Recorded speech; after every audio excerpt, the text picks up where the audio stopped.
Welcome students. वार्षिक परीक्षा 2024 कक्षा 9th और 11th का टाइम टेबल जारी हो चुका है।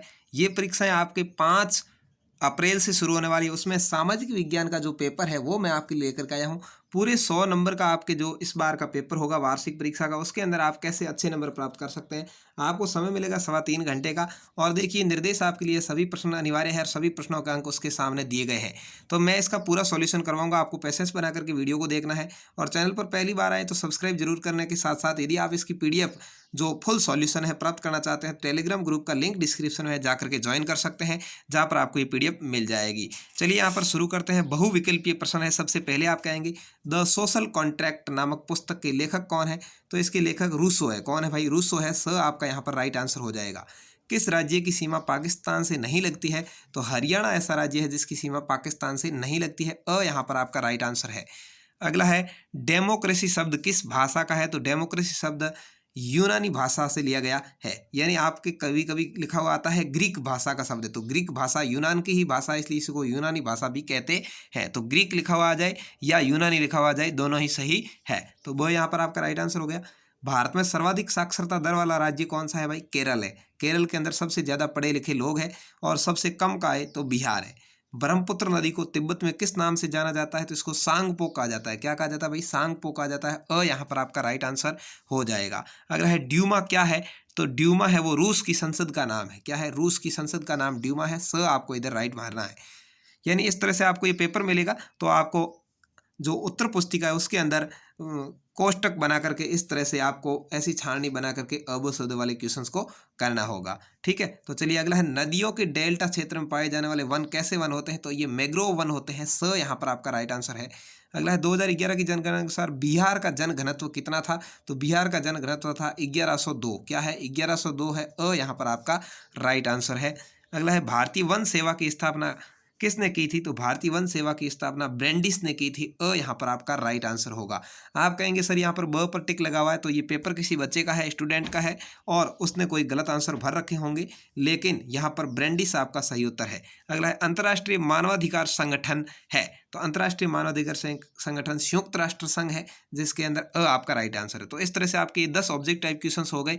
ये पेपर जिला सम्मान परीक्षा है। आपके हर जिले में अलग अलग छपता है, लेकिन इस पेपर में से आपको बहुत सारे क्वेश्चन से हुब टू हुब मिलने वाले हैं। और जैसे ही आपके एग्जाम हो जाए तो आपको उसकी पीडीएफ भी मैं आपको एक नंबर दे दूंगा या डिस्क्रिप्शन के अंदर लिंक दे दूंगा, जहां पर आप वो पीडीएफ भी भेज सकते हैं। उस नंबर पर पीडीएफ भेज दीजिएगा और मेरे जो पर्सनल नंबर है टेलीग्राम ग्रुप के अंदर मैं आपको दे दूंगा, तो वहां आप टेलीग्राम पर मेरे को उसकी पीडीएफ बना करके भेज सकते हैं, जिससे कि दूसरे स्टूडेंट्स के वो काम आ जाए। अगला है रिक्त स्थानों की पूर्ति कीजिए।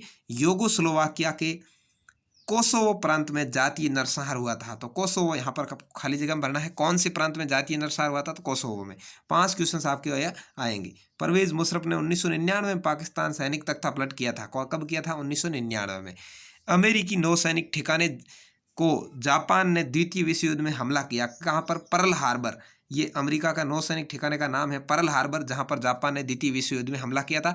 उसके बाद जो अमेरिका है वो द्वितीय विश्व युद्ध में शामिल हुआ था। अगला है धंगर महाराष्ट्र का जाना माना चरवाहा समुदाय है। धंगर कहाँ का जाना माना चरवाहा समुदाय है? तो महाराष्ट्र का। स्वर्ण जयंती ग्राम स्वरोजगार योजना का आरंभ कब हुआ? तो ये 1999-2000 के सत्र में किया गया था। तो इस तरह से आपके 5 क्वेश्चन है वो रिक्त स्थान वाले आते हैं, 10 ऑब्जेक्टिव टाइप वाले आते हैं। उसके बाद में आपका जो पेपर आता है वो अति लघुत्रात्मक वगैरह आता है, तो वो भी मैं आपको दिखाऊंगा। तो आपको पेपर ये बहुत ही अच्छा लगेगा। अच्छे से मैंने इसका सॉल्यूशन करवाने का प्रयास किया है। आप यदि इसकी पीडीएफ प्राप्त करना चाहते हैं, टेलीग्राम ग्रुप ज्वाइन कर सकते हैं, जहां पर मैं आपको इसकी पीडीएफ है वो शेयर कर दूंगा। और इसके अलावा आप वीडियो को लाइक और शेयर कर सकते हैं। चलिए अति लघुत्रात्मक प्रश्न है। सब सीमा 25 से 30 शब्द यानी 2 से 3 लाइन में आपको उत्तर लिखना है। गिलोटिन से आप क्या समझते हैं? सार्वभौमिक मताधिकार से क्या तात्पर्य है? तो सार्वभौमिक मताधिकार वह मताधिकार है जिसमें 18 वर्ष की उम्र पूरी कर चुके सभी, चाहे वो पुरुष हो, महिला हो या तृतीय लिंगी हो, उनको मत देने का अधिकार है। उसको सार्वभौमिक वयस्क मताधिकार कहते हैं। इस तरह से आपको लिखना है। आप भारत में लोगों की साक्षरता दर का परिकलन कैसे करेंगे? तो यहाँ पर इसका जो न्यूनतम पैमाना तय किया गया है उसका परीक्षण करके हम साक्षरता दर का परिकलन करेंगे। नाइट ऑफ ब्रोकन ग्लास घटना क्या है? ये आपको लिखना है। देवसारी अथवा वांड किसे कहते हैं, नदियों के आर्थिक महत्व पर संक्षिप्त टिप्पणी लिखनी है, भूमि मापने की मानक इकाई का संक्षिप्त वर्णन करना है। तो इस तरह से आपको ये क्वेश्चंस है वो हल करने हैं। उसके बाद में आप कहेंगे लघुत्तरात्मक प्रश्नों के उत्तर, ये सभी मोस्ट है, वेरी वेरी इंपॉर्टेंट क्वेश्चंस है, आप जरूर इनको हल कर लें, आपकी किताब में से ही इनके आंसर है। हमें संविधान की क्यों आवश्यकता है, ये 3 नंबर का क्वेश्चन आपके आएगा। संक्षिप्त पर टिप्पणी लिखो कोई दो पर, काल वैसाखी पर या मावठ पर या मानसून विराम पर। मानसून विराम वह होता है जिसमें कुछ समय तक बरसात नहीं होती है, उसको मानसून विराम कहते हैं। मावठ क्या है भाई, ये शीत ऋतु के अंदर जो पश्चिम विक्षोभ से होने वाली बरसात है उसको कहते हैं। ये जो रबी की फसल है उसके लिए लाभदायक होती है। अगला है भारत में चुनाव सुधारों के लिए कोई 3 सुझाव आपको देने, 3 नंबर का क्वेश्चन है कि चुनाव में सुधार कैसे हो सकता है। पालमपुर में बिजली के प्रचार में किसानों ने किस तरह मदद की, 3 नंबर का क्वेश्चन आया है। समाजवाद की कोई 3 विशेषताएं लिखी, 3 नंबर का क्वेश्चन है।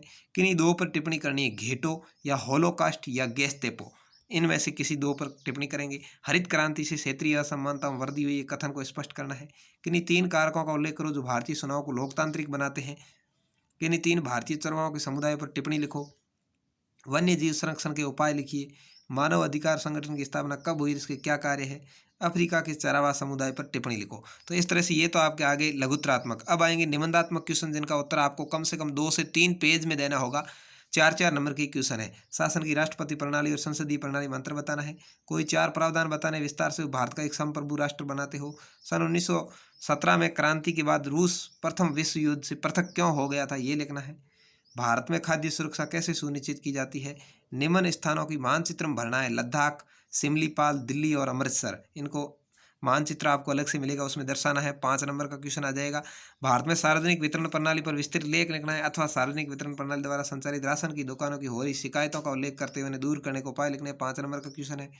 औपनिवेशिक शासन के दौरान आए बदलावों को सर्वाओं ने किस प्रकार सामना किया, या भारत के विभिन्न भागों में पाए जाने वाले खानाबदोश सर्वाओं के बारे में टिप्पणी लिखनी। 5 नंबर का क्वेश्चन, दोनों में से कोई एक करना है। इधर भी दोनों में से कोई एक करना है, इधर भी दोनों में से कोई एक करना है। न्यायपालिका स्वतंत्र है या भारत के प्रधानमंत्री की नियुक्ति कौन करता है, प्रधानमंत्री कार्य और शक्तियों का वर्णन। तो इस तरह से ये आपके सामाजिक का पेपर था। कैसा लगा कमेंट करके जरूर बताएं। पीडीएफ डाउनलोड करने के लिए आप हमारा टेलीग्राम ग्रुप ज्वाइन कर सकते हैं, और इसके अलावा वीडियो को लाइक और शेयर करें जिससे आपके दोस्त भी इसका फायदा उठा सकें। आपके जैसे ही पेपर हो मुझे टेलीग्राम पर जरूर शेयर कर दें। धन्यवाद।